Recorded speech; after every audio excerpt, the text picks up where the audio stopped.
বাঁকুড়ার কোতুলপুরে কেন্দ্রীয় বাহিনীর রুট মার্চ ইতিমধ্যেই শুরু হয়েছে। স্পর্শকাতর যে বিভিন্ন বুথগুলি রয়েছে সেই বুথগুলি ইতিমধ্যেই চিহ্নিতকরণও শুরু হয়েছে। আপনারা জানেন প্রত্যেকেই যে চলতি বছরই কিন্তু রাজ্যে বিধানসভা নির্বাচন রয়েছে এবং আমরা দেখেছি বিধানসভা নির্বাচনের প্রস্তুতি হিসেবেই কিন্তু একাধিক পদক্ষেপ ইতিমধ্যেই নির্বাচন কমিশনের তরফ থেকে নেওয়া হয়েছে। 240 কোম্পানি কেন্দ্রীয় বাহিনী ইতিমধ্যেই রাজ্যের একাংশে মোতায়েন করা হয়েছে এবং তার মাঝে বাঁকুড়ার কোতুলপুরে এবার কেন্দ্রীয় বাহিনীর এই রুট মার্চ স্পর্শকাতর এলাকাগুলি যেগুলি রয়েছে সেগুলিও ইতিমধ্যেই চিহ্নিত করা হয়েছে। কড়া টহলদারি চালানো হচ্ছে সেই সব এরিয়াগুলিতে। টহলদারি কোতুলপুর থানার পুলিশেরও জোর কদমে চলছে প্রশাসনিক প্রস্তুতি।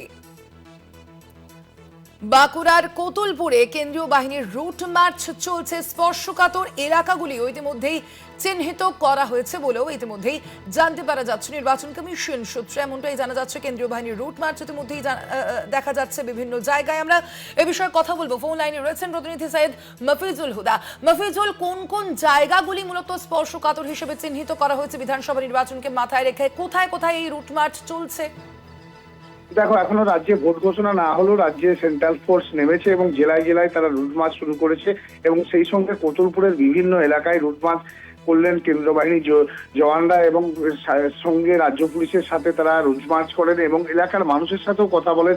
তাদের অভাব অভিযোগ শুনে যে ভোটের সময় যে পরিস্থিতি কি নর্মাল থাকে নাকি, এবং মানুষকে আশ্বস্ত করেন যে তারা নির্বিঘ্নে ভোট দিতে পারবেন এবং যাতে কোনো রকম বিশৃঙ্খলা না হয় তার আগেই তারা রুট মার্চ করছে রাজ্য পুলিশের সাথে।